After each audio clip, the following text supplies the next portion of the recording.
There we go, breaking news. It's out and about now. Me, Calum White, about why I'm quitting UK business for Dubai real estate. Most people starting in real estate, they don't have the platform that you've already created. I think the UK is going on a terrible trajectory. I've probably paid £3 million in tax. Here, that would be my £3 million. There's no tax. All that tax that people pay in the UK, has life got better in the past 30 years? Of the revenue that my businesses have generated, I'm lucky to keep 5-10%. Never mind 50, 60, 70. What's your biggest worry coming into real estate? Myself. You know, and a big thing for me when I started was the embarrassment of failing. Like, I want to win in every single arena there is. There can't be a plan B. I've worked probably 5,000 hours on that project. And my hourly rate is minus £50 an hour.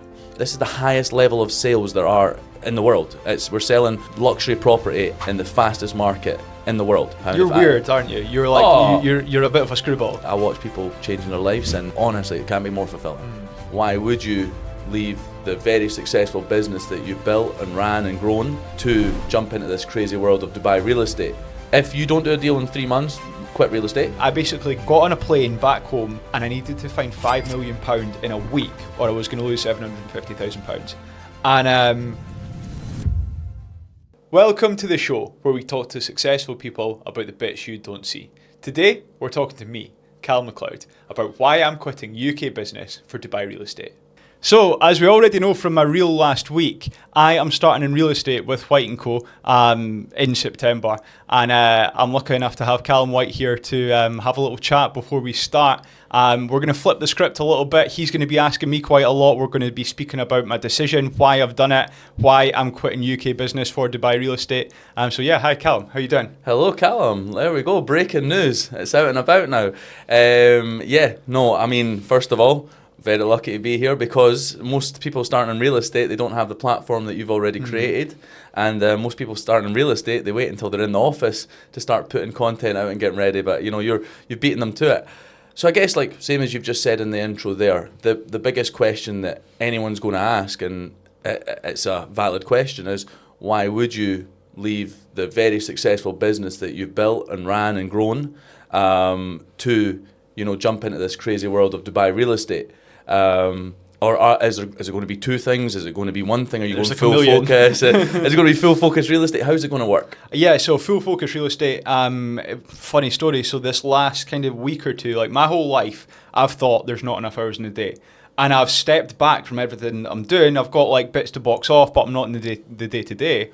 And there's so many hours in the day now. Like, I'm like, where were all these hours when I needed them? So yeah, mate, I'm spending a lot of time getting everything tidied up, and then by the time I start, I honestly think that I'll need maybe an hour a week on everything else, which is obviously really good. Obviously, that's very, very achievable. So, going full throttle into real estate, 100%, that's great. Why real estate then? Yeah, so let's start with why not the UK anymore, because that's where it's really started. That's been the catalyst. And you know what's funny is, obviously, I have no businesses in the UK, and most people that I speak to don't really have businesses in the UK, so it's going to be really interesting for people here. So why not the UK? Mate, so it's a car crash. The whole thing is an utter car crash. You're probably not as exposed to it as I am because my businesses are there. I've got everything going on.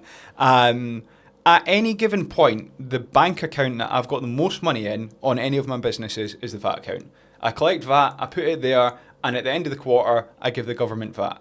Over the last, I set up my business maybe 5 years ago, I've probably paid £3 million in tax. Yeah. Here, that would be my £3 million. There's no tax. Yes, we've now brought in corporation tax recently, but apart from that, there's 5% VAT. I'd have £2.5 million of those pounds if that was my business here. So like, you're starting from so far back to get forward, and like, my businesses now are in a position where, like, they're literally industry leading. I've got the biggest and best glamping site in the UK, luxury. It's at the front door of the NEC, which is the biggest exhibition space. And again, same thing. I'm going to pay more VAT than anything else in that business. And the same with my consultancy. And even beyond that with consultancy, like, I've got so much responsibility. I've got £40,000 a month in wages to pay. And this is where it kind of transitions into I kind of like the idea of just being myself. Yeah. I like just, the splits. It's like I've never, of the revenue that my businesses have generated, I'm lucky to keep 5-10%.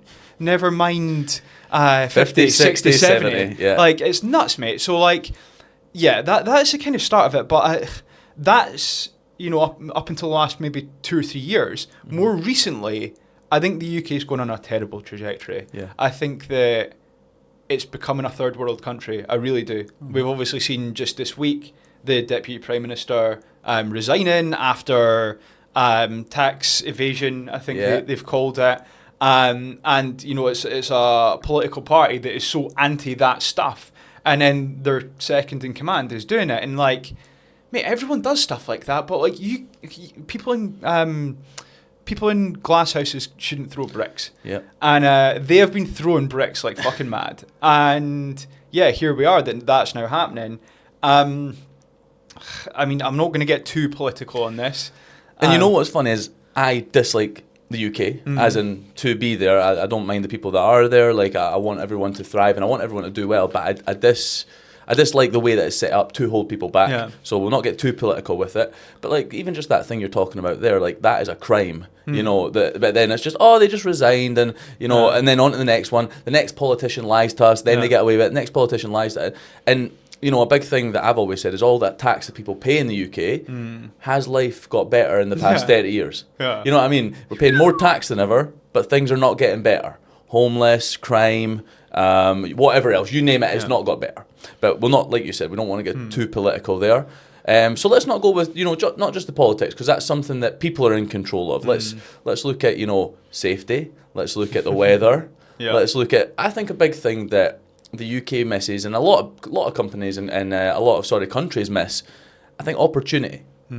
What would you say about opportunity in Dubai and how you feel business works here compared to where you have your businesses in the UK? Yeah, so in the UK, I firmly believe that opportunity is disincentivized. It is shunned.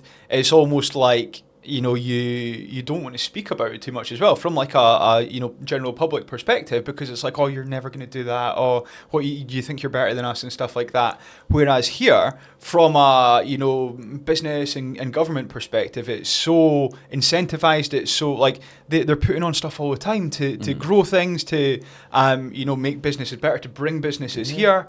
And then from a just general public perspective as well, like, every one of your friends is doing something good here. Every one of your friends is pushing on. And I mean, just about everyone successful that I know from the UK is now speaking to me about moving here. They're already moving here, or they're considering it. I actually know, I can't think of any off the top of my head that haven't, when I've seen them, at least said, I'm thinking about it.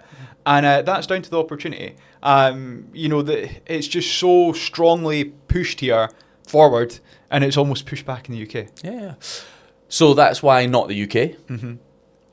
Why Dubai?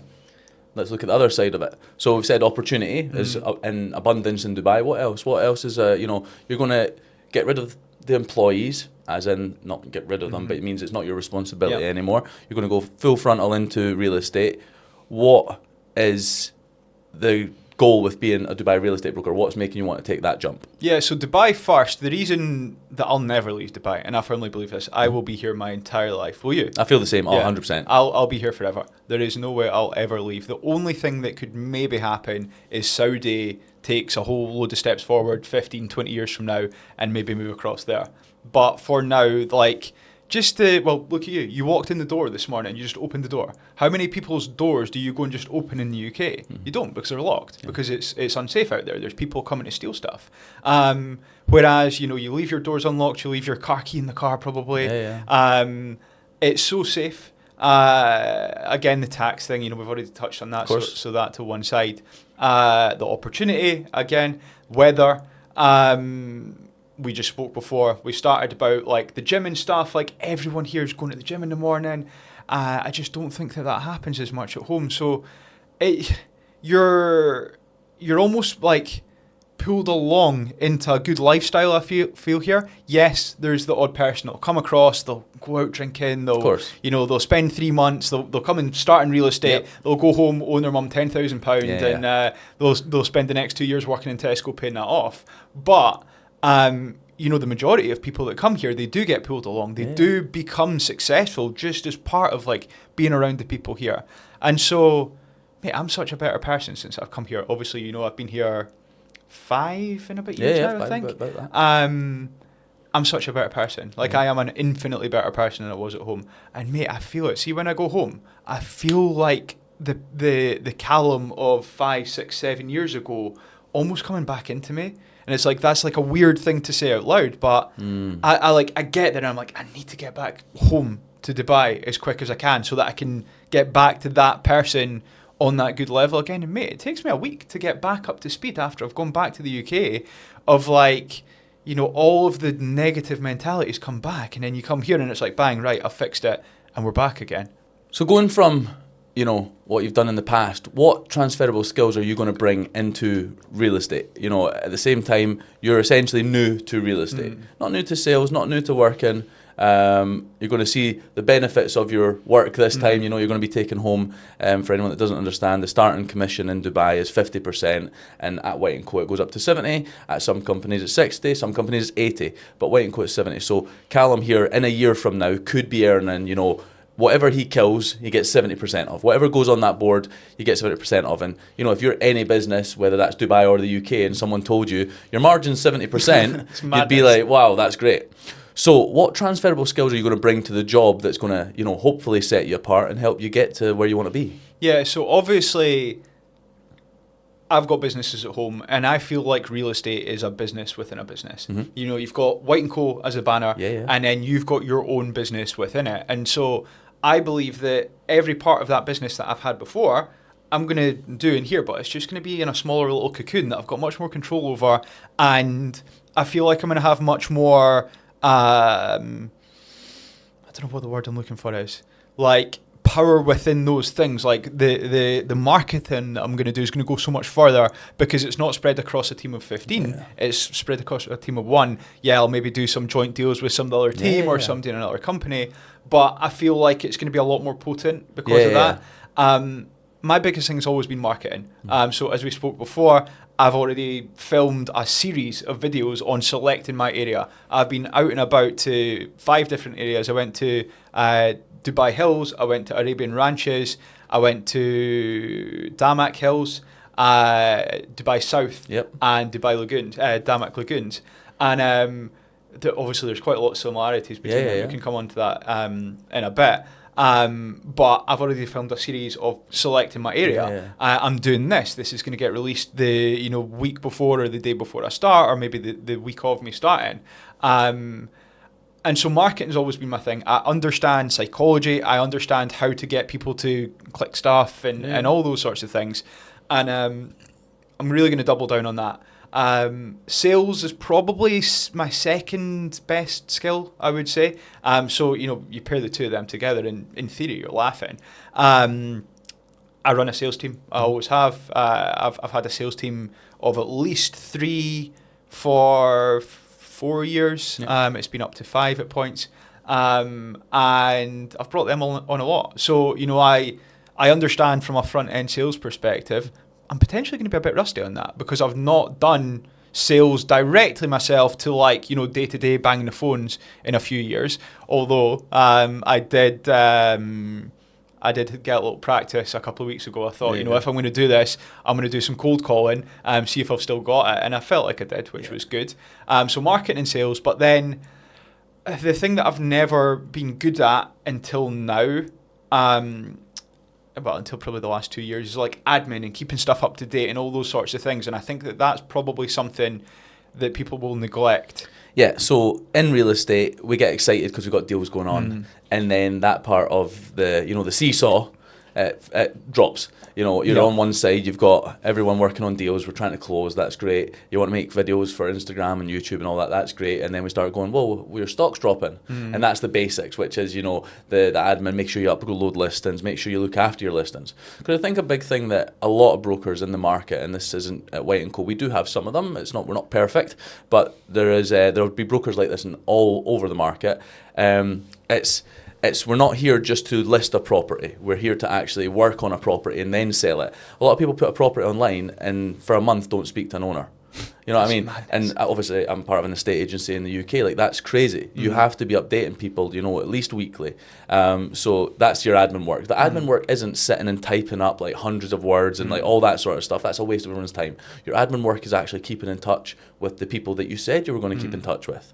And then when it comes down to, you know, giving the offers and actually working on it, there's more chance of them saying yes to Calum than to Peter, who's not spoke to them for a month and a half, 2 months. Yeah. But when Calum phones them and they go, "Oh, hi Calum, how are you?" You've already got that rapport, Yeah. and you know that's so important. So for anyone that doesn't understand, when we say admin, it's not sitting putting together like, you know, all these different you know, pieces of paper or anything like that. It's literally just doing the basics of keeping that relationship alive, which a lot of brokers neglect. They genuinely, because what I tell everyone to do, and here's a little tip for anyone watching, is on a Sunday, speak to every single one of your landlords or every single one of your sellers and speak to every one of your buyers, requalify, right? So every single Sunday, you should get through everything. It might take you an hour, it might take you 2.5, right? That means Monday to Saturday, it's money-making time. You now don't need to worry that you've not called them, but here's what some bad brokers do. Or they make the wrong decisions. Not bad brokers, but they do this. They go, "Oh, I'll just call, like, if I've got 25 listings and I work 5 days a week, Monday to Friday, I'll call 5 a day." And then what happens is Tuesday they're working on 2 deals, so they don't call any on Tuesday, and then that 2 deals falls into Wednesday, and now they still don't call them, and then Thursday then still it's don't next call, Monday. and then it's next Monday, and that person's now not heard from you for 2 weeks. So you know, there's just a little tip for yourself or for anyone watching. But yeah, Cal, I mean, the main points there, like you broke it down. You know, you've got marketing, you've got sales, and you've got the admin work. The admin work's the least of what I want you dealing with. It has to be done, but you know, we're salespeople, and the good thing is the more money that you make in the business, the more things the business gives you to avoid the admin. So all of them are top performers. They've got their own admin that literally updates the notes, keeps everything up to date for them, does all that sort of the work that salespeople hate doing, which is obviously the admin work. So coming on from that then, right, we've got an area in mind. What area is that? Yeah, so as I said, I went through those 5 different areas, and I narrowed it down to 2, which was Dubai South and Damac Lagoons. I believe that Dubai's in 3 parts, and we've only seen 2 of them. Part 1 is like downtown and beyond, which, you know, you get into Dira and all that sort of stuff, all the old town. And then I think that Dubai 2 is from like the Palm, Jumeirah, obviously, and like Marina and kind of north. Inland, I don't know if that's north or whatever, inland. And then I think that Dubai 3 is the kind of further out bit. So we've got Palm Jebel Ali, which is obviously coming active just now and will be open in a few years' time. The airport. So I think between the 2 of them, we're going to have the world's biggest airport, I think. 160 million passengers annually. They're almost just moving everything across to this side. And so I think that this is going to be where Dubai ends up. You know, you go out for dinner just now on Palm Jumeirah, you go out for dinner maybe downtown. That will be on Palm Jebel Ali. That will be around about that area. And so that brings me, obviously, I don't know whether we're north, south, east or west, but out to that way. And so I was stuck between the 2.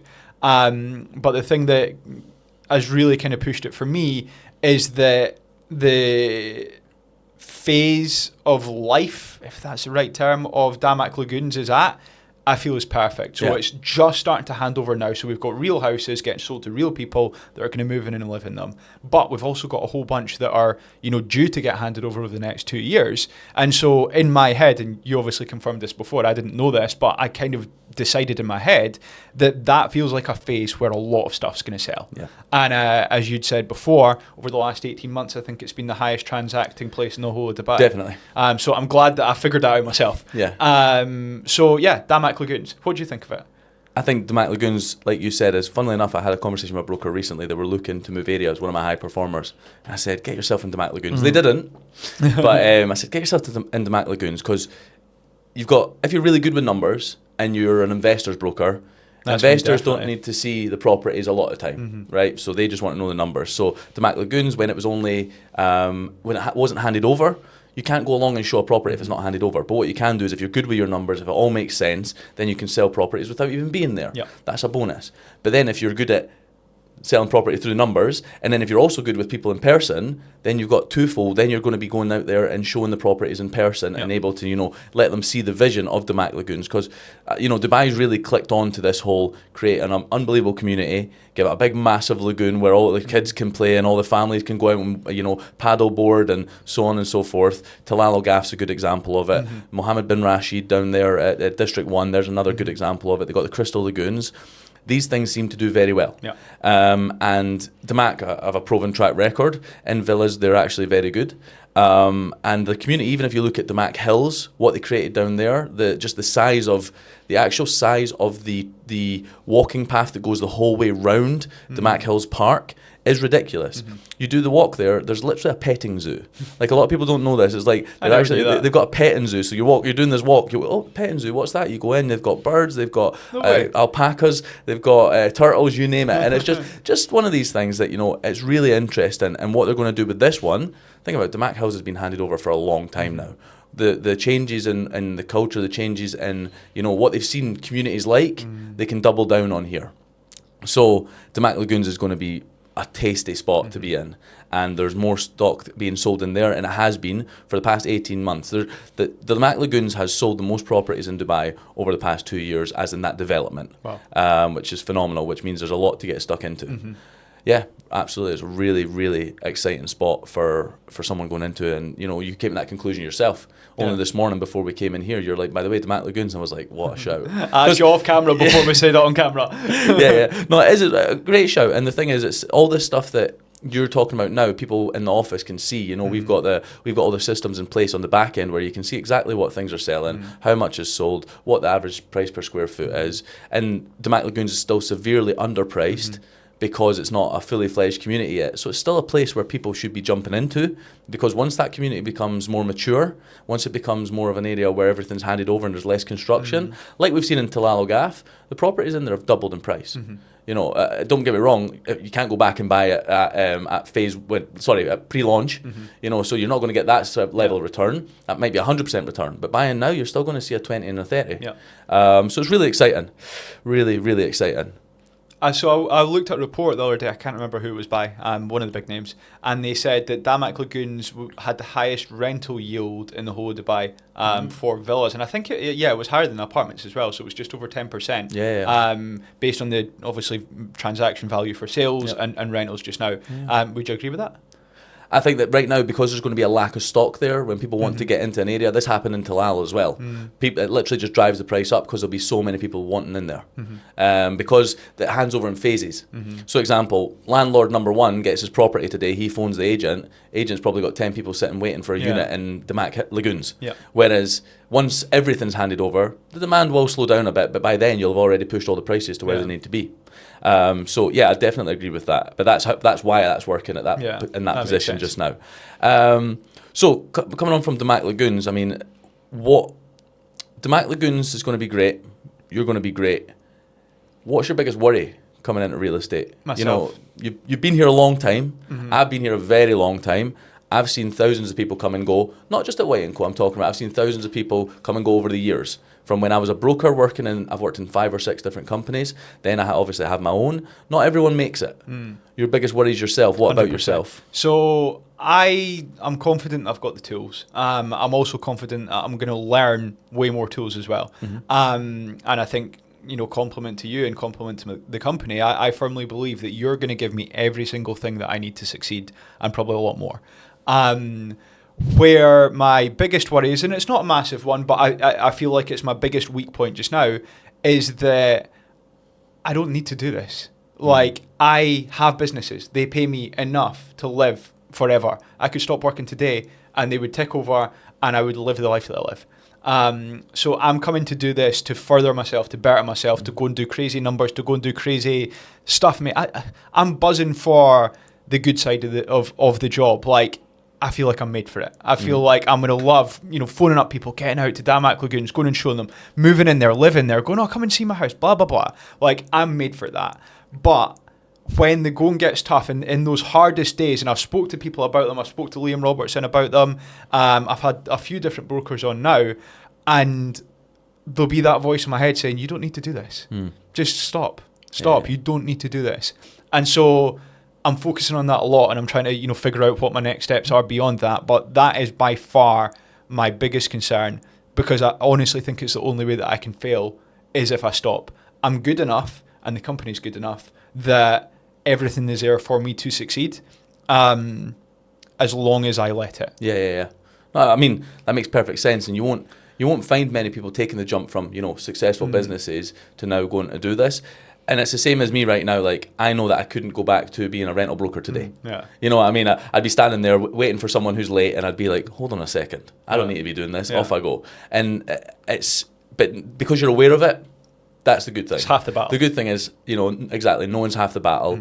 And at the same time, regardless of whether if you come into the company on day one, and Calum MacLeod's here, he's going to smash it, blah blah blah, and then you're gone 6 months later, no one's going to sit and go, oh yeah, but he had enough money. They're going to go, oh, did he ever do any figures? Yeah. And a big thing for me when I started was the embarrassment of failing. Like, I want to win in every single arena there is, and I'm sure you do too. So therefore, like, there can't be a plan B. And I think that's going to be a tough one for you, because before I was in real estate, I wasn't successful in anything, so I can't compare it. It's a tough one. But I was literally thinking that this morning. I was thinking, like, whenever I've not had an option but to succeed, i.e. failing is death, I've always succeeded. I've never actually said this on the podcast, but recently, I don't know if I told you or not, but my big project back home in the UK, my investment fell through at a point that we needed it right now.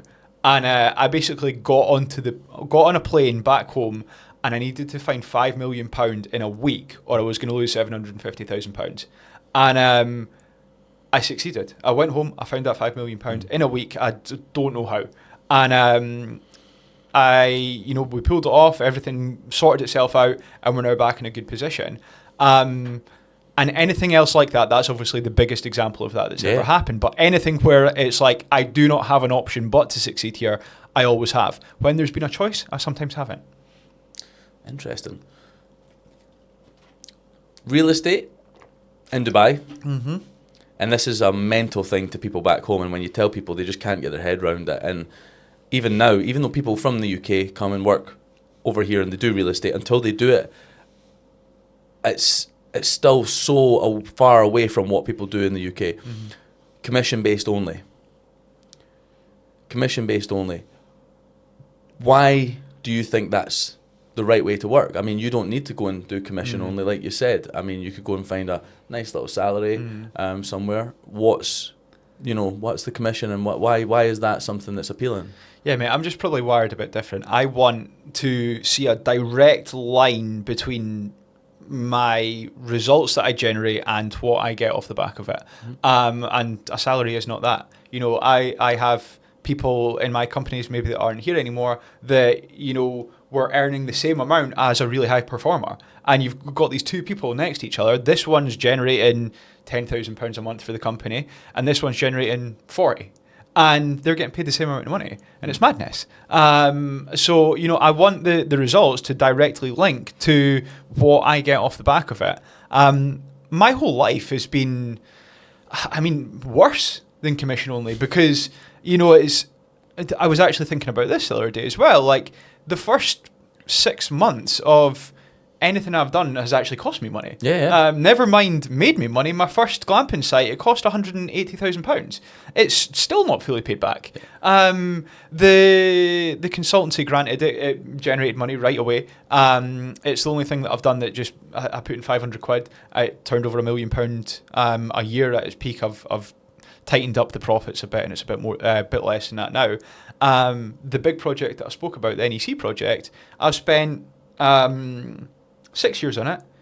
Personally, I'm into it for £250,000. I've had other investment up until the main investment of £750,000, as I said, and my main investor is now in for 2, and they've got another 3 to go. So I've worked probably, number out the sky, 5,000 hours on that project. And my hourly rate is minus £50 an hour, personally. So I'm actually like, I'm not even a step back from commission to salary. I'm a step back to like Debt it's cost me. Yeah, it's madness. So like that company's due me £250,000 just now. I'm not going to see that for 3 years. Yeah. And I've spent so much time on it. So the commission only thing's actually way better than anything I've ever done before. You know, it's really interesting because anyone watching this, if you're not a business owner, a lot of people see business owners and you just think, like, example, see in White and Co, they see that money go on the board and they go, oh, so half that just goes to Calum. Or, you know, if you're in Calum's shoes, oh, he built a glamping site and, oh, all the money must go to him. You got to think, like, especially in real estate, if brokers don't perform, the business makes zero. And then I've still got all the salaried staff to pay. You know, because everyone just goes, oh, but you don't pay any salaries. We've got over 100 salaried staff, which comes in at our overheads per month around about £2 million. So that's gone up since we last spoke as well. Yeah, we took a new floor, haven't we? And then we've just renovated that, got a full training team. Like it's good. It's brilliant. I love it. But this is something for people to understand. You know, if you are looking at real estate, you know, now it's just you. All you need to do is focus on you, and that's all that really matters. Now, you've been in the market for quite a while now, as in like you've been in Dubai market. You know a lot of people in real estate. Why White and Co? So, mate, it's for the brokers, isn't it? Like, you have set up that company for the brokers. You give them everything that they want and need, and probably a lot more as well. I gave this analogy to somebody that I spoke to the other day, is it feels like White & Co are like Real Madrid. And yeah, look, there's Barcelona and stuff like that, but there's also a whole bunch of, you know, lower league teams. And yeah, I want to play for Real Madrid. Like, I want to walk into the office and look around and go, oh my God, everyone here's so much better than me. Because I've not had that for so long. Like, I feel like I've outgrown the UK. I feel like I've outgrown UK business. Like, I've done what very few have in the UK. So I am the kind of big fish in a small pond. Yeah. Obviously, there's bigger fish than me there, but there's not many. The people you interact with. Yeah, exactly. You know, I'm probably the top couple of percent in terms of the stuff that I've done in the UK.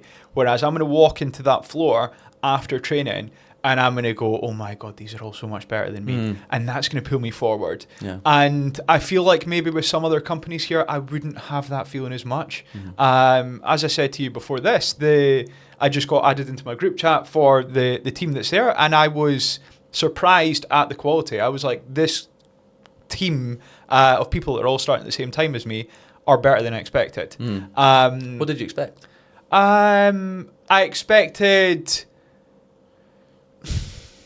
probably just generally a bit lower quality. Oh, I worked as a mechanic. Oh, I worked in this. Because obviously there's a load of success stories of the people that are mechanics and they are the cheese maker. There's a cheese guy that's smashing it. So I expected it to be a bit more like that, but just about everyone has a background in property. That was the thing that threw me. It's like, whoa, there's actually going to be things here that people are going to have on me in that training room, and I didn't expect that. I thought I was going to go into that training room, boom, I'm going to be the best here. Yeah, when I get out into the office, into the floor, anyone that's been there more than 6 months is going to be better than me. But yeah, I do feel like a lot of people in that training room already have stuff on me, property knowledge. There's ones that have been in real estate for 6 years. Granted, it's a completely different thing. It is, but there will be a little bit of transferable, yeah. 100%. And so yeah, just generally, I expected a lower caliber, a bit more like, look, we're bundling them in to get the numbers. That I expected, you know, 50% of them to be good and 50% of them to be right. We need to get 25 people in this room, and it's not felt like that. I said to you before we started the podcast, I said, usually per month there's 2 stragglers. So, you know, every month we'll bring in 30 odd people. Sorry, 30 odd. I mean 25 to 30 people. And there'll always be 2 people that manage to get through the interview process. And then I'll go through the recruitment team and I'll say, guys, how have we hired this person? They're just so wrong for the company. And the recruitment team will turn around and go, Calum, I'm not kidding you, that's one of the best interviews I've ever done. And it just shows that, like, some people can interview really well, but then you meet them in person and you go, oh my God. 100%. But you know what? At the end of the day, they've came over, they've invested the time and the money to move to Dubai, and the least we can do is try and see if we can get the best out of them. Sometimes it works, sometimes it doesn't. But yeah, no, you know what's funny, Cal? When we first opened, it was throw it at the wall and see what sticks, yeah. because we didn't have anything. I thought life was going to be so easy hiring people. I was like, we were the first company to do 70%. We were the first company to really build a business around the brokers. The incentives since day one have been up to the high heavens. Now things are only easier, so we hire a lot easier now. But year one, really tough to hire. Year two, and it wasn't, it was really tough to hire quality candidates. We could hire, but they weren't all quality. And then year two, it got easier. Year three, it got easier. And now we really do. I mean, you've met Daisy and Jodie. I am confident in saying that we have the two best recruiters in Dubai. And not recruiters by numbers. I mean, the ones that care the most and are the most... they care about their job the most as well. This isn't a job to them. Like, this is their entire life. And I love that. They bleed white and co. So you're going to go into this training. There's going to be people that have a thing on you, people that don't have a thing on you. You know, you're going to go in, you're going to have to try and smash it. Will smash it.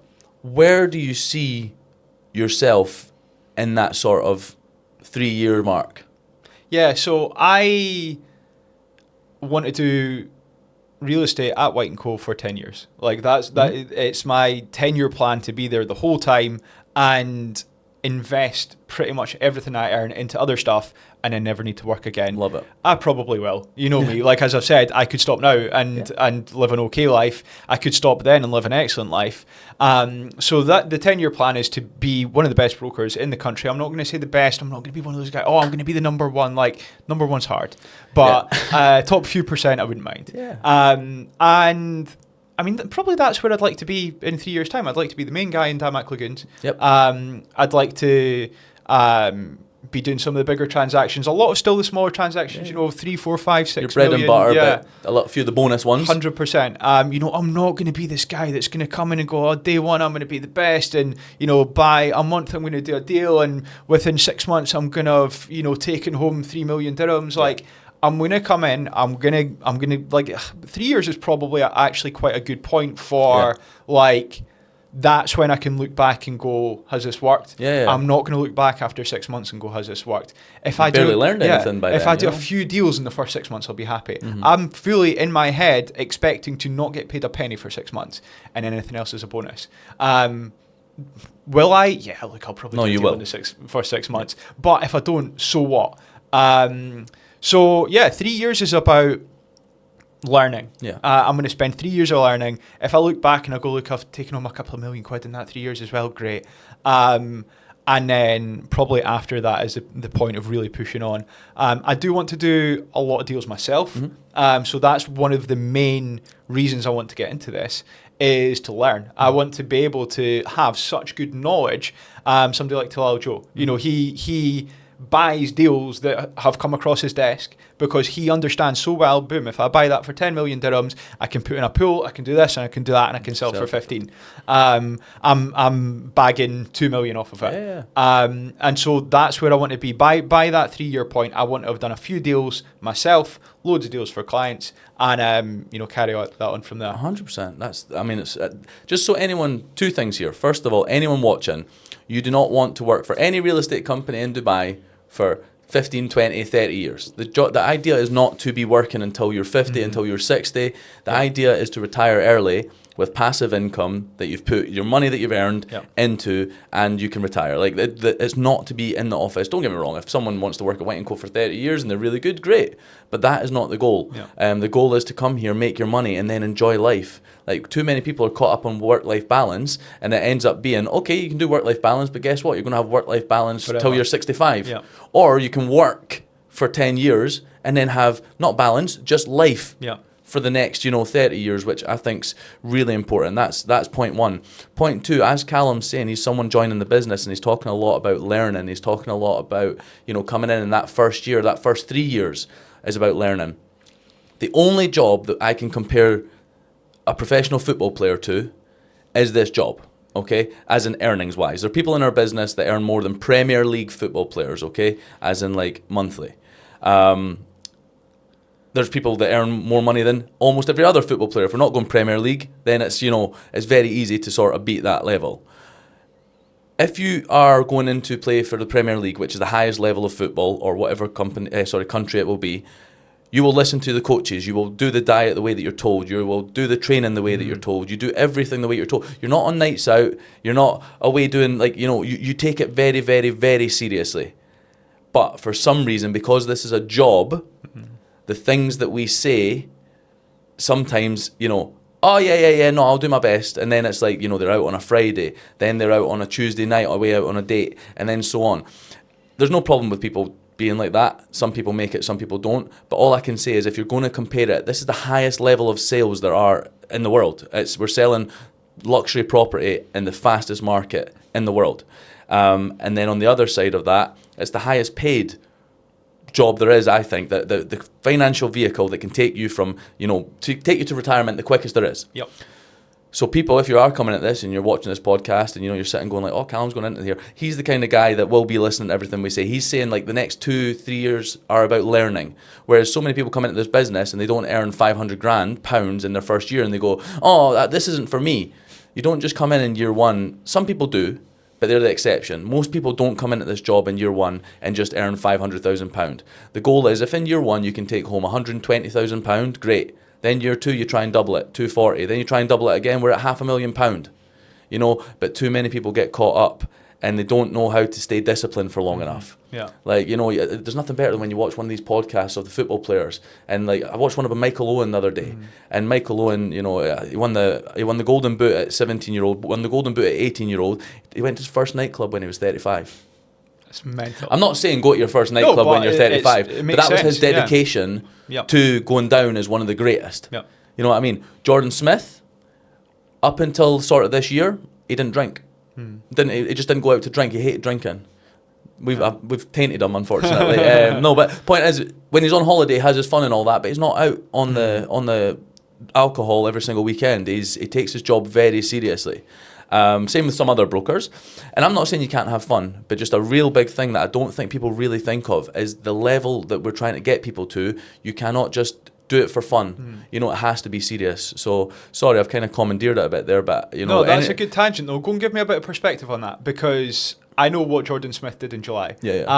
I know what Premier League footballers do. Give us the numbers. What did he do in July? I mean, I shouldn't talk about his numbers because it's for him to tell people about. But let's just say Jordan made in July over £1 million in the month. Yeah.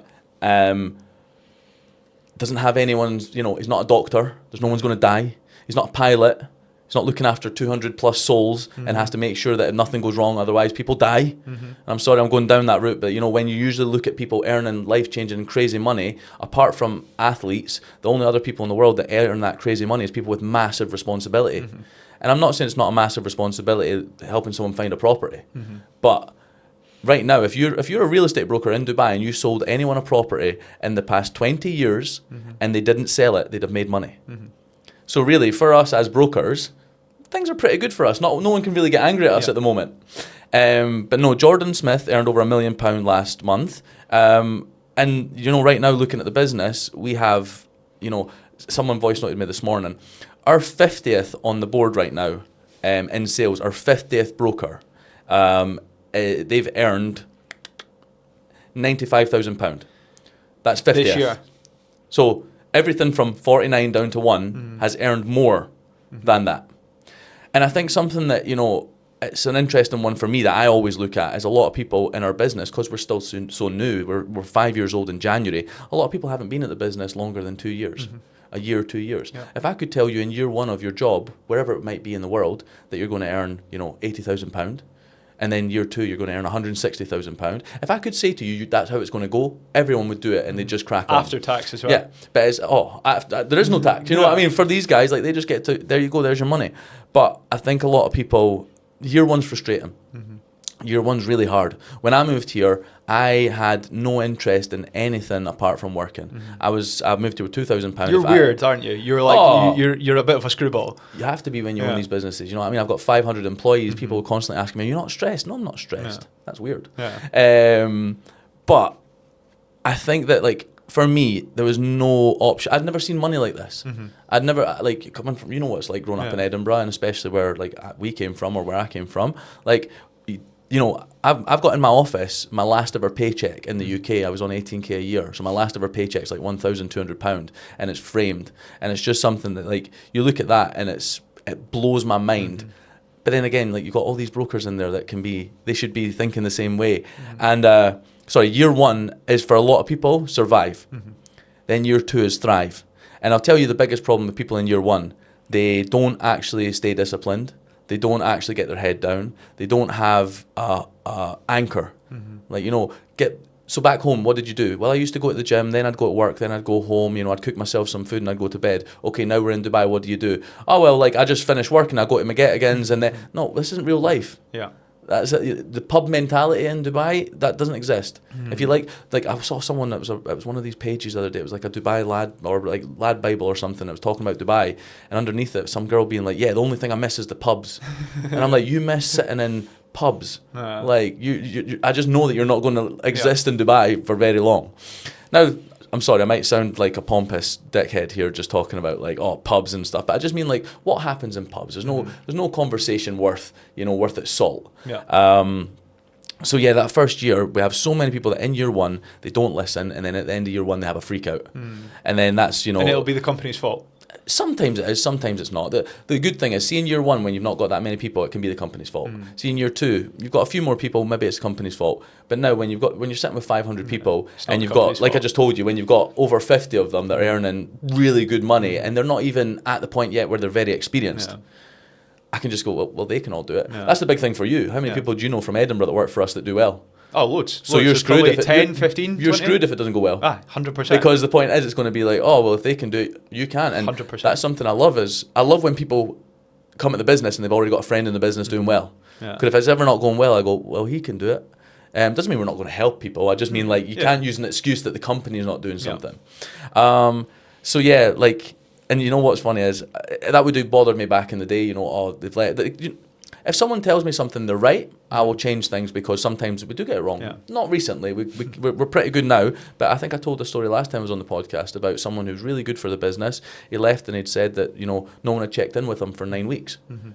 Blew my mind. Like, it was giving me sleepless nights. He's now back at the company. He's now smashing it, and I can promise you that every day I'm in there, I go round every person and I go, do you need a hand? Most people say no, which is great. But at least I've done my check-in. So yeah, like, we take it serious. But like I said, when you're in the office, you'll feel that, you know, that the vibration that we're on. Like, that's what I want. That's what I want. And you know what's funny is, there's a definite feeling in our sales side versus our leasing side of the maturity. Like, the maturity level in the sales side, it wasn't always like this, but when we first opened, it was a little bit immature, and over every year it's got more and more mature, and that's not just from the management, that's actually from the brokers creating that culture themselves as well, because they want to be around experienced people who are taking the job serious and want to make life-changing money. They don't want to be in a classroom. You know what I mean? So, but when leasing, we've kind of changed our view on leasing. I'm sorry, I know you're not going into leasing, but the big thing there is, there is no leasing in White & Co. There is only, you're not in sales yet. Because no one has ever... We've got some really good leasing people, so I don't want to be detrimental to them and act like they don't do ridiculous numbers. Some of our leasing brokers do numbers bigger than some sales brokers, like other companies, okay? But the average leasing broker does not make life-changing money. They should be coming into leasing, they should be focusing on nothing but topping up their savings and learning, then moving into sales. What some brokers do is they move to Dubai, they go into leasing, then they spend 2 years there because they're not focusing on the job. They're getting their money, they're spending it, they're going out to McCaff's, McGettigan's, because leasing is very quick money. So it's like, you know, you go and spend 5k, you can go, oh, I'll just do a deal next week, I'll make back 5k. Whereas sales, it's serious. So there's a bit of background on the whole thing. See, on leasing, for anyone that is potentially thinking about leasing going forward, is it easy to transition across from leasing to sales? Because in my head, it feels like it might be quite hard, because you're earning all this quick money, and then suddenly, you know, you might be taking £8,000 a month or whatever home, and then suddenly, you know, you're spending £7,800 a month. You can't actually afford to switch across. Is it easy to do? Well, this is why living within your means, you know, there shouldn't be leasing brokers spending 7-8k a month. You know what I mean? Leasing is that's why we're trying to.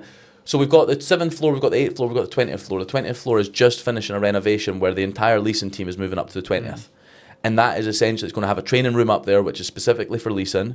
It's going to be set up so that they understand, like, guys, I want a path for every one of you to get into sales. Yep. And right now, once we all get up there, I want to have that meeting with every leasing broker. Like, when do you want to be in sales and how are we going to do it? And then it's a case of keeping them on track.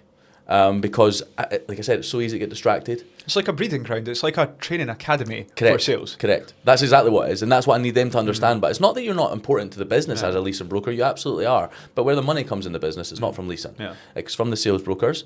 And also, none of them moved here to Dubai. Our average leasing broker per month might make £5,000. £6,000. You didn't move to Dubai to make £6,000. You might as well have just stayed in the UK. Okay? I want to see you earning, like I said, 80 grand, 100 grand, 200 grand, so on and so forth. The hard thing about that number, though, is it's comfortable, isn't it? You know, for somebody that made £2,500 a month that takes home $1,800 after tax, that's really comfortable. Some of them are 21-year-old and they're earning, 60, 70 grand. Yeah. And that might be comfortable, but then you give me a 21-year-old and put them in sales. If they're already good at leasing, the only thing that's now changing, moving you into sales, is the responsibility you've got. Because the responsibility is the big thing. Yeah. And you know what we used to say? We used to go, oh, when you move into sales, it's a lot slower than leasing. It's not anymore. Yeah. It's honestly not anymore. It used to be. So we used to go, go into leasing because it's a little slower in sales. Now it's like, come to sales, please. Yeah. If you're confident in your ability, get in sales. Because the results we're having from brokers moving into sales and doing their deals, like, you will stress for the first month, first 6 weeks, if you haven't done a deal. But once that deal drops, you go, wait a minute, I've just earned, it's a full 2 months salary. And then you go, right, that now pays my rent, and now that pays my car for the next, like, you should always just be, the goal for any broker in year one is make enough money so you can pay the next year. So year one, make enough money so that year two's rent, car, and all bills and your food is paid. So then you've Where else can you do that? Oh, you've no stress. You know what I mean? Imagine just coming into year two being like, that's my rent paid, that's my car paid, and I've got, I've got a little kitty at the side of my in my drawer, and an envelope for January, February, March, whatever. Yeah. And then every penny you make now, it's like, right, how can I push this forward? Yeah. And it's honestly, like, I love it. I do. Like, it gives me goosebumps. I watch people doing this stuff, and people always say to me, like, do you not miss, like, doing deals? I don't miss doing deals at all, but I'll tell you what, like, I watch people changing their lives, and honestly, it can't be more fulfilling. And they really do change their lives, don't they? It is like night and day different. Not just at White & Co. People across Dubai who are doing well. Yeah. You've seen them change their lives. This isn't just an advert for White & Co. trying to be like, come to White & Co. It's nothing like that. But first of all, I want to make sure that we look back at this in 3 years and we're going to go, fucking hell. Yeah. But separately to that, like, I just want to see people better their lives. See, when you're successful, like, as you know, you just want to lift people up with you. 100%. I get messages from brokers at other companies all the time asking for advice. I don't go, only if you're at White & Co. I'll give you advice. Yeah, no problem. You're actually so good at that, I would say. Like, you are way more than probably anyone else at that. There's a selfish part and another part. So the one part is I actually like helping people, but separately, if you just help people and expect nothing else, then they start thinking, if he'll do that for me if I'm not even at White & Co., what would he do if I was at White & Co? 100%. So just so you know, it's an Alex Hormozy. You know what I mean? Every single book he's made, you can watch every single thing on YouTube, and it's got all the content of all the books. Yeah. But he sells the book, and it becomes a Guinness World Record fastest selling book that there's ever been. Yeah. But you could have got all of it off YouTube. Yeah. But that's the whole point, is keep giving for free, like, keep letting people know. Like, we're talking about content, I've just hired a full content team to follow me around 24/7, and I don't want to do it, but it's where we are. Yeah. Founder-led businesses. And people in the company, like you said, you're your own business within a business. You're founder-led. Yeah.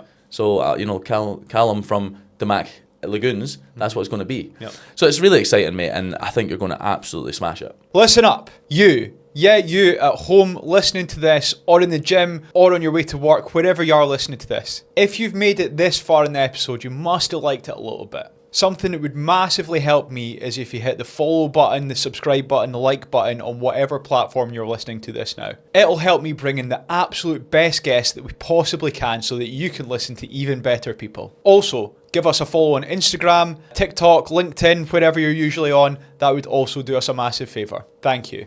So yeah, one of my big things is I want to leave my ego at the door. I can go, right, I've done all this good stuff, I've done these businesses, I've done this, I've done that, but I want to leave it at the door, and I want to learn everything that I can from you and from the training team and from everyone else.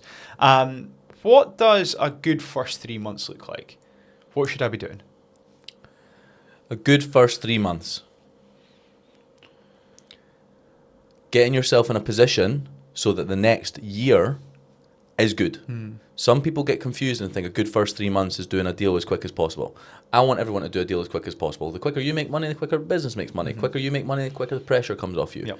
But then what happens is they start focusing on only trying to do deals, whereas really following the basics is what I want people to do. Yep. There's 5 parts to the job. It's really simple: prospecting, listing, qualifying, doing viewings or conducting viewings, and then offers and negotiations. That's 5 parts. Yeah. If you don't do the first 2 parts, your entire business falls apart. Yeah. So that prospecting and listing, and just to be clear, that's the boring part of the job. I had to do it. Everyone has to do it. Every single company, regardless of whether they go like, no, we don't do this, we do, you have to do it. There is ways over years that you become more of a name in the market, and then because of your content or because of your name in the market, listings then come to you, which is more proactive. It's more reactive, but at the same time you've been proactive to become reactive. Yeah. A good saying is, prospect until you become the prospect. Yeah. But in the beginning, you don't have that, and most people start and don't have that. So doing the basics, if you're in a villa area, I expect between 12 and 15 listings. 12 to 15 listings is going to get you a great amount of traffic through the door, a good amount of opportunities, and you're going to be able to really get out, showing properties, be busy. Every day be in the office between 9 and 12. Do you know the amount of people, do you know my top performers always make it in the office 9 till 12, or always make it to the meetings we arrange, but yet my lowest performers are the ones that are like, oh, I was at a viewing, or I had to, because they don't control the client. They're controlled by the client. Yeah. You know what I mean? Like, if you already had viewings in place, what would you say to them? You'd say, I can't do it. I've already got something to do. But when it's you know what I mean? It's just the way I've it is. had my sales team are like that. So I can't come to the meeting because I've got this important client I need to speak to. It's not to say it's not to say like don't make money. Sometimes a viewing has to be done, but it's the same ones every time. Yeah. It's not. This is the difference. It's not once in a blue moon. It's the same ones every time. That 9 till 12 scientifically is the most important time for getting your admin and office work done. So when you're feeling the freshest, you don't want to go out all day doing viewings in the heat that we walk about in, then come back, sit in the office and have to go through your admin or go through the. And also it's very important that we have that. Cristiano Ronaldo, Lionel Messi, whoever else, they don't need to go to training. They're good enough. But guess what? They still turn up every single day at the training the right time with the rest of the team. Not even the right time. Earlier. They leave later. But they're with the team. Yeah. And if you're one of these brokerages, it's like, oh, no one needs to come to the office. You can all just do what you want. You can't learn from each other. You can't see. Like, imagine I told you about Jordan Smith and you just never ever saw him for a year. Yeah. Like, what are you going to learn from him? Yeah, nothing.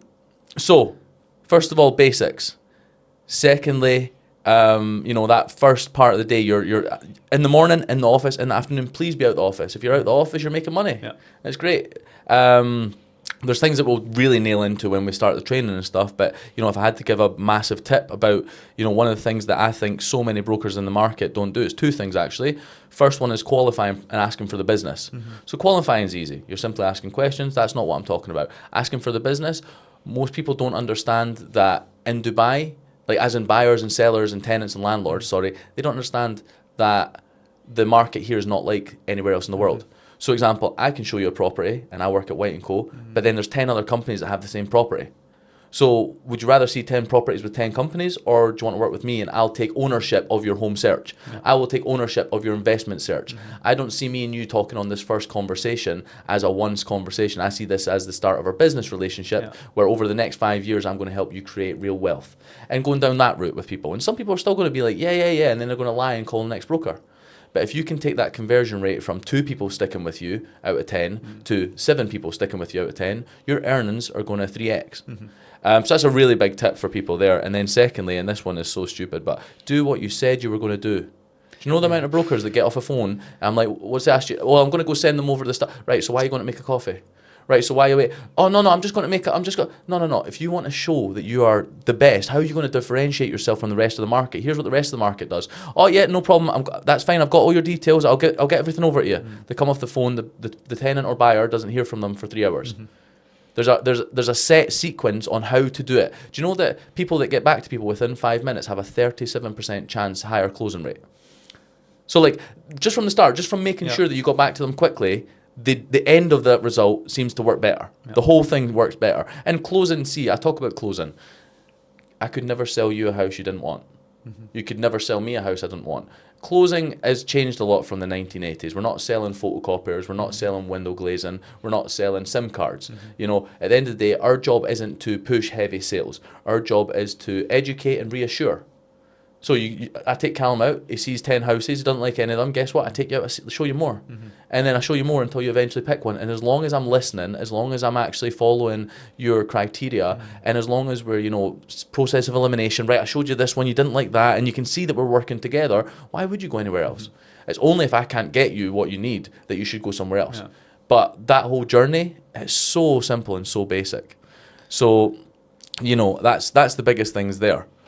And I think on the basics, so this is something that me and my best mate Lewis Page, who is coming to White & Co as well, he'll be listening to this. Shout out Lewis, he'll probably be training for his Ironman just now.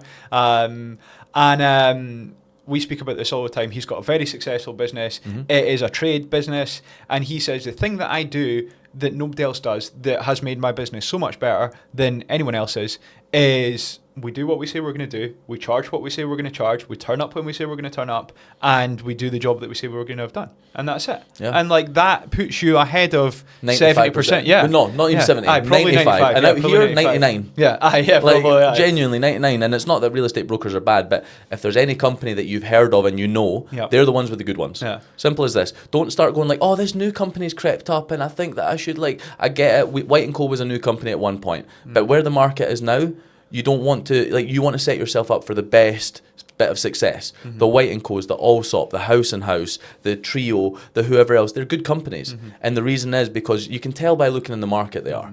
There's no point in going to ABC Real Estate and being like, but I'm one of the first ones here, so I'm going to get all this. They don't have a track record. You know what I mean? If I said to you today, we've just made this car, but there's no other ones in the market, do you want to drive it and we'll just see what happens? Yeah. Of course you wouldn't. Yeah. So if you had the choice between that or another company, why would you not? So yeah, the big one there is I think that big thing that I'd expect for the first sort of 3 months, don't look at just trying to do a deal. It's setting yourself up for the next 12 months. Liam Robertson was who you've had on your podcast, was a fantastic example of this. He just came in, he did the exact things that we told him to do. So many brokers come into our business and it's so funny, and it happens at all businesses and I love it.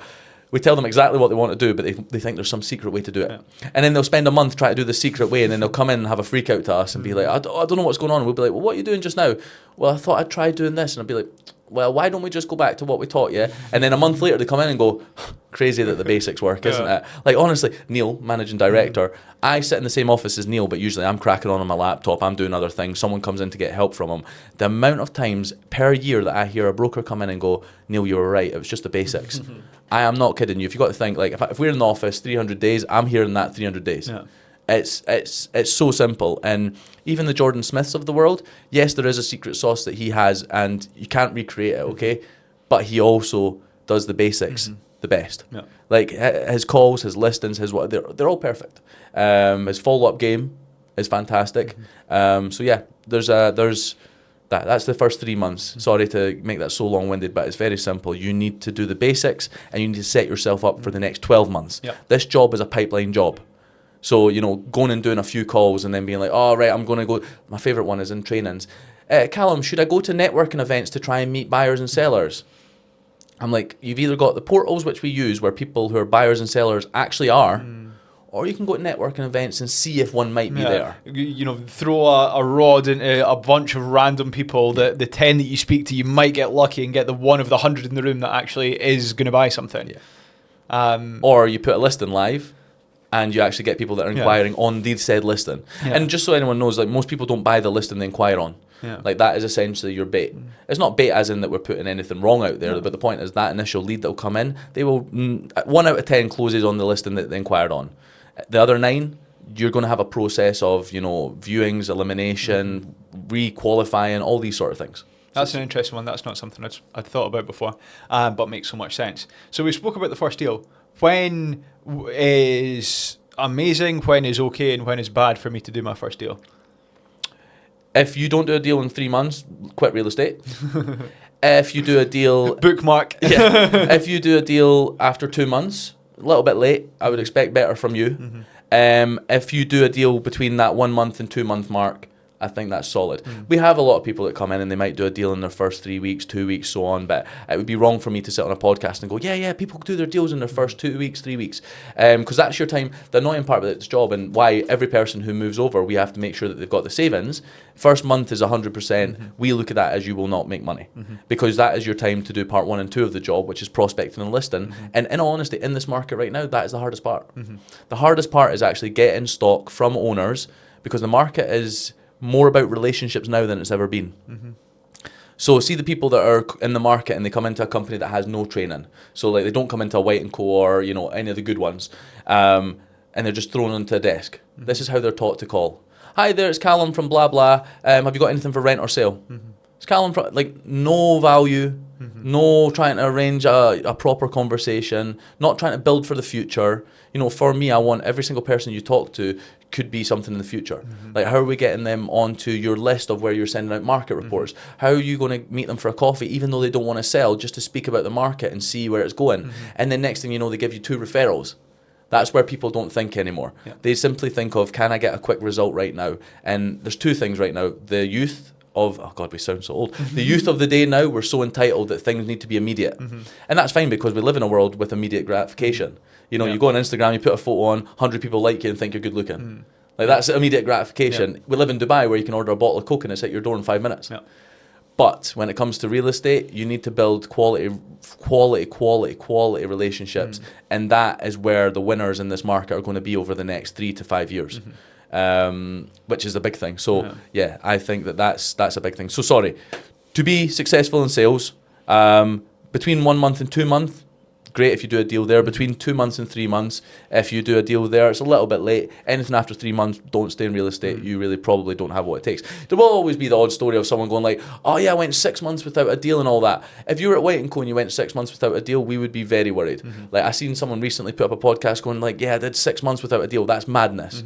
Anyone sitting going like, oh, but he did 6 months without a deal, so it must, like, stupid, crazy. He didn't have the right training. People weren't helping him enough. He was probably left his own devices. Like, I can get you to do a deal.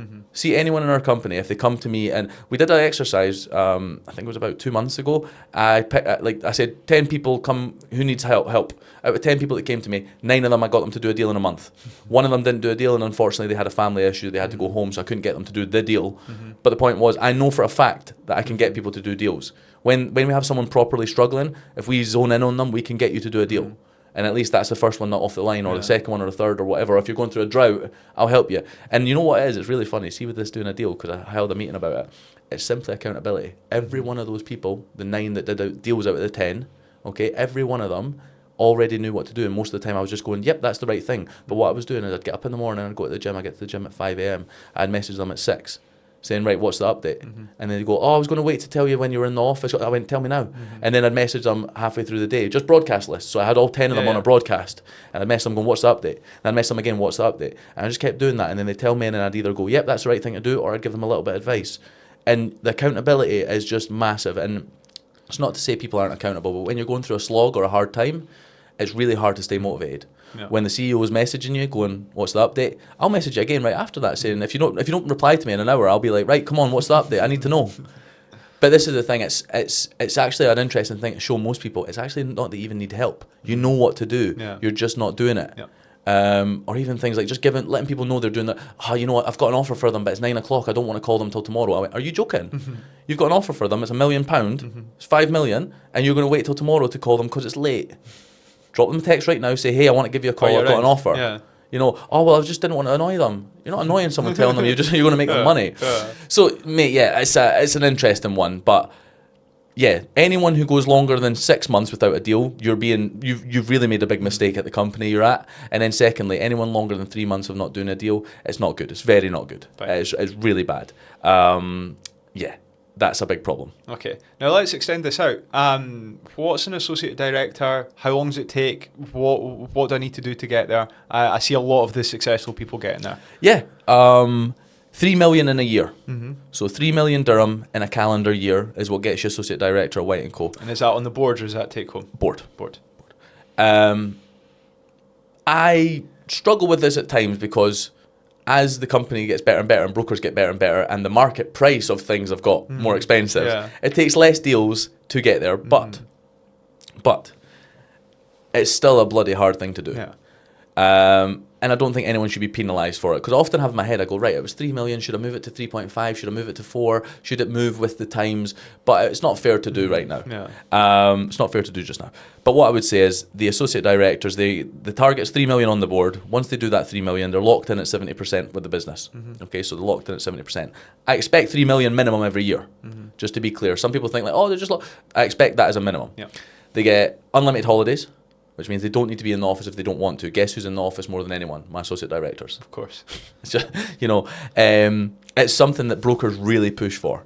You know, it's not even like, you've got obviously the 70% is great, the so on and so forth, but they want that title. They want to be in the elite, because seeing White and Co. So we used to just have the awards at the end of the month be sales, leasing, commercial. Now we have sales, leasing, commercial, and then League of Directors, which is our associate directors, because it wasn't fair to have the Ronaldos and the Zidans and the whoever playing against brokers who were not at that level, because it was always the same 10 names in a different order. Jordan usually first, and then the rest.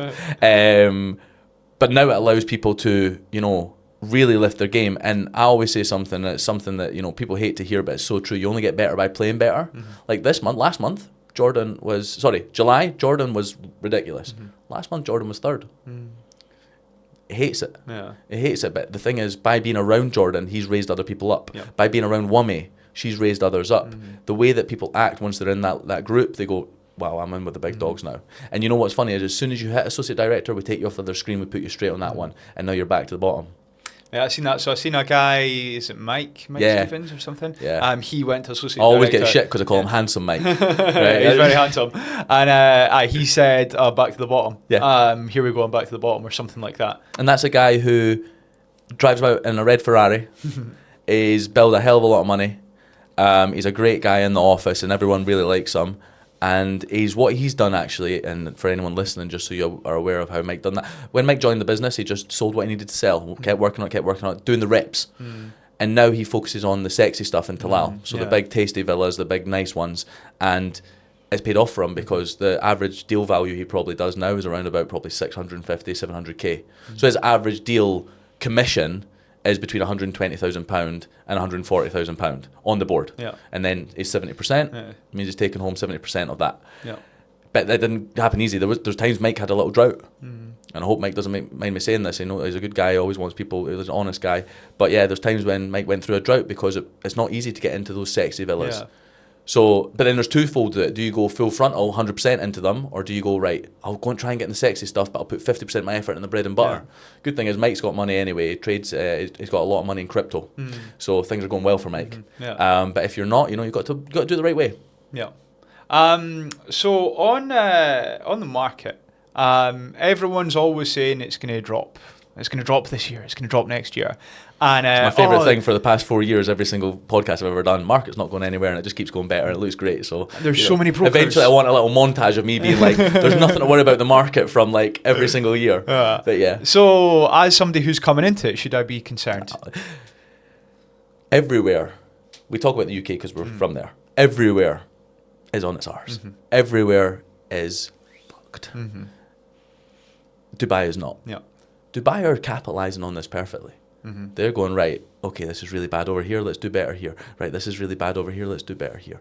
And you know what's funny is, they've obviously got these plans, they've obviously got a lot of money that they can do that. But at the same time, the amount of money coming into the economy, 140,000 millionaires right now migrating, 10% of them coming to Dubai. Yeah.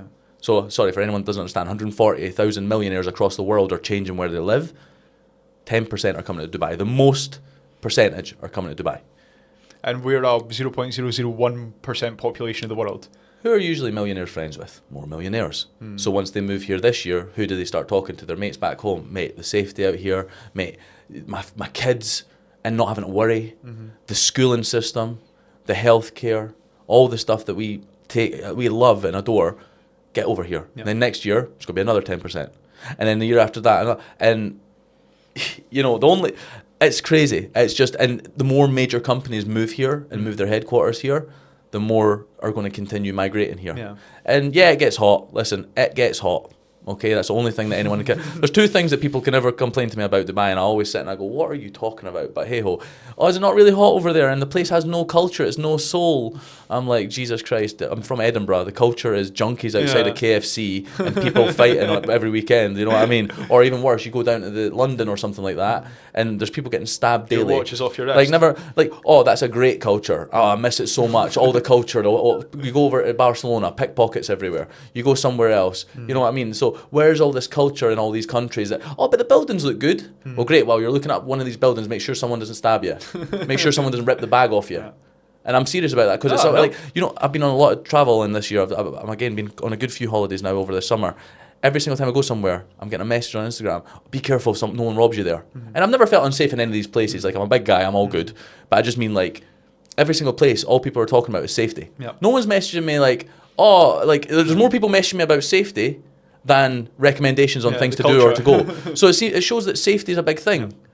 So therefore, like, your kids, your family, most people like to want to have a family, want to have kids. What's it worth to you to make sure that they're safe? Because I know how we grew up, you know, at the end of the day, I'm not saying that we were unsafe, but things are crazy now. People don't fight, they stab each other.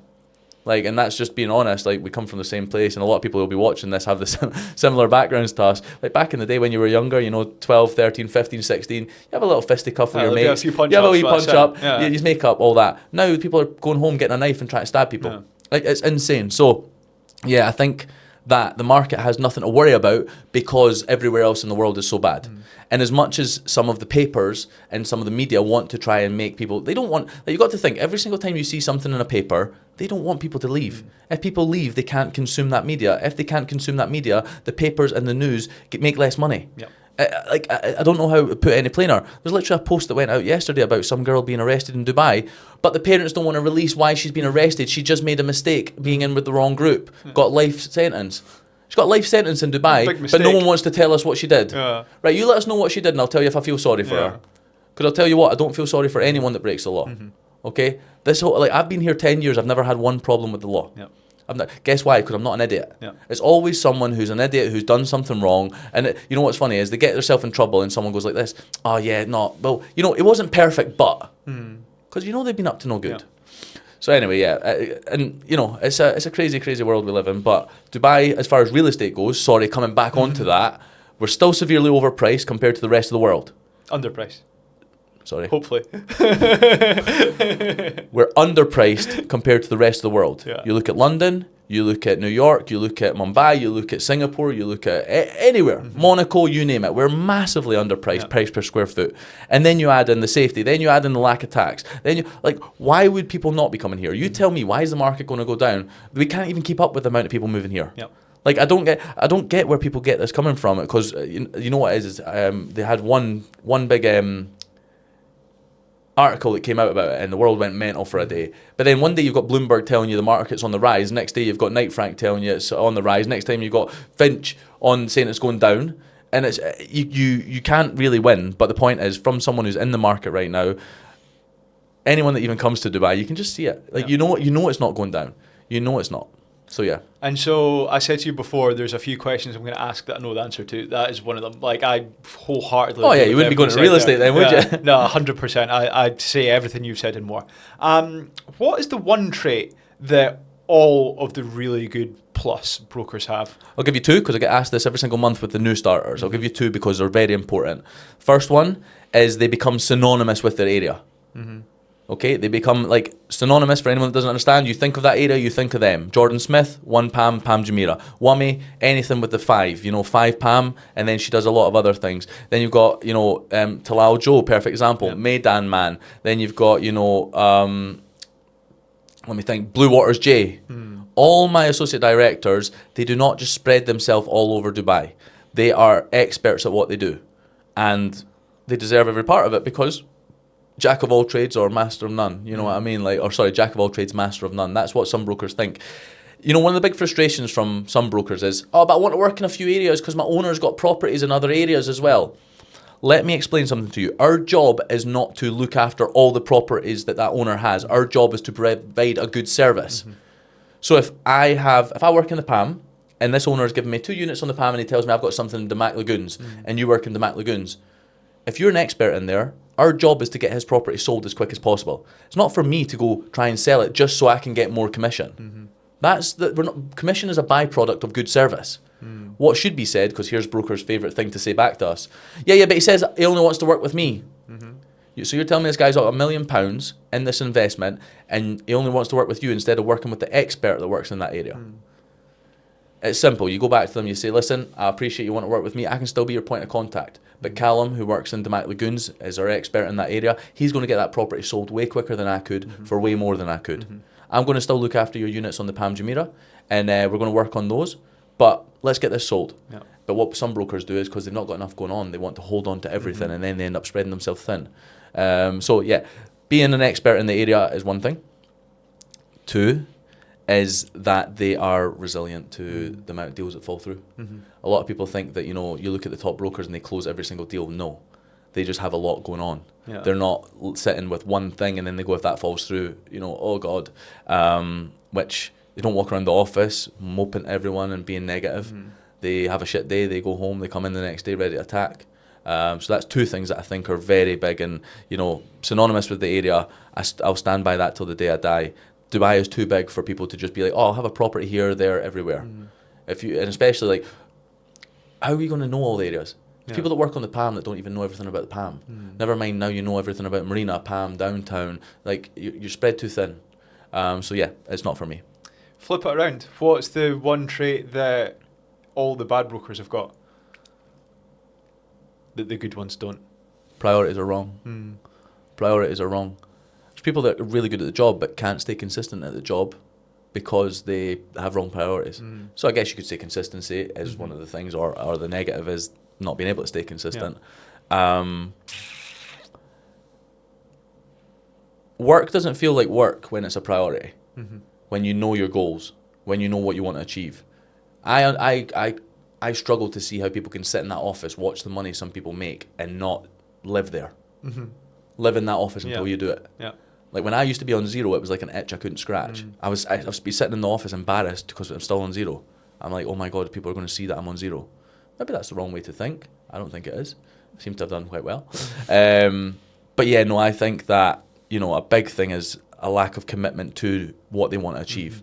And I think that's kind of the world we live in just now.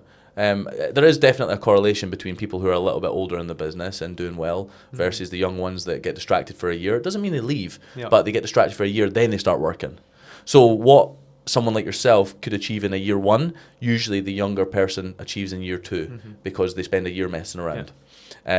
Girls struggle with that a lot. Not that it's sexist, but girls in Dubai, as we know, they can go and eat and drink for free every single night because of all these all these apps. It's nothing to do with anything like shady. It's just literally apps in Dubai where it's marketing. It's marketing, exactly. Get good looking girls to these restaurants and stuff, so they can literally go out every single night. And then what happens is they have a freak out at the end of year one because they've been going out so much, and then they go, oh, I'm going to do. And girls are amazing at the job. Like our business is, almost 50% women. I'm talking about even the brokers. So we didn't set out to do that, but yeah, distractions and not having their priorities straight. That's a massive one, mate. I think that too many people move out here and they don't really think of what they want to achieve. Like before I left the UK, my gran sent me a picture of it like a couple of months back. It was just a book I had, and it had when I was going to buy a property, and it said beside it what the income would be and how many I needed to buy. Before I left the UK, I didn't know I would want a property company.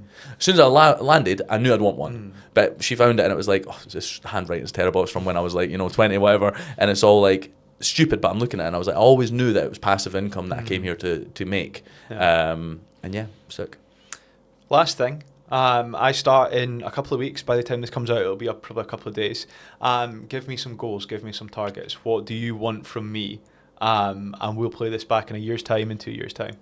Year one, as in from the day you start until a year from there, minimum of 1.2 million on the board. That's a minimum, and I think some people see that on the board and they go, oh no, like 1 point, like that is from the company what we request as your minimum. It's 100k a month. Very achievable in this market. You sell one property at 5 million, 2%, there's done. You sell two properties at 2.5 million, done. And that's assuming you're only getting 2% fees, not 4s. 1.2 million on the board. That means you'll have hit target every month. Hitting target every month moves you up in commissions. That means that at the end of that year, you'll be at 70%. So then you got 1.2 million, and then you're making 70% on that. means you're going to take home around about £130,000. Not bad for your first year in a job. There aren't, At your minimum target. at your minimum target. From that, I want to make sure that you are doing the job correctly, mate. Make sure you're a super agent. Make sure you're a true broker. These things, a lot of brokers, they start the job and they go, I don't really know what this thing. Just when you get in the company, it's the two things that Property Finder and Bayut judge us on. So it really helps you with getting your leads. And then separately, just start building yourself in that area for being the guy, the go-to guy. Like, continue with your social media stuff, continue with your marketing, but become that guy in the area, because it pays off so much. But yeah, that's really it. And, you know, other than that, just come to us if you ever need help. That's the big one. Too many people, especially people that are successful like yourself, they think, oh, I don't want to bother them asking for help. Like, I'm going to be annoying. I'm going to ask too much. no, there's no. I always say there's no stupid questions. There's just stupid people that don't ask questions. I regret saying that sometimes. Then they ask me a stupid question about like my golf handicap or something. But no, I just mean like we're here to help, and you know, my name's on the wall. Big thing for me is that any person that ever fails, like, I need to know that we've done enough by them. So, you know, you won't fail, but you know what I'm saying. Deal. I'll make sure I do that. Fine. Boss, thank you. No problem. See you in the office. See you in the office. Thank you, mate. Hello, it's me again. Remember I mentioned halfway through this episode to subscribe, to follow on whatever platform that you're on? Please tell me that you've done it. If you've made it all the way to the end, you must have liked this episode enough to give us a follow, subscribe, whatever it is on the platform that you're on. So please do it now. Please also go on Instagram, go on TikTok, give us a follow. Thank you very much. See you on the next episode.